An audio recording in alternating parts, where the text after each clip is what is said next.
Te reemplacé con paz, no con persona. He ahí la diferencia entre tú y yo, y eso me lo enseñó mi amado Jesús.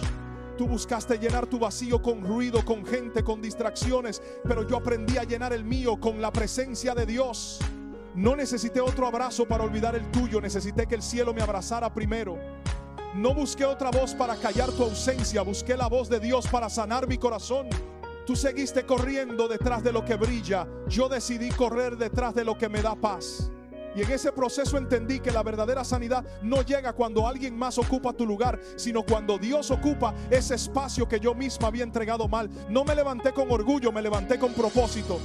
No sané por aparentar, sané porque Dios me restauró. Por eso hoy no te guardo rencor, te guardo distancia, porque lo que perdí contigo lo gané con Dios.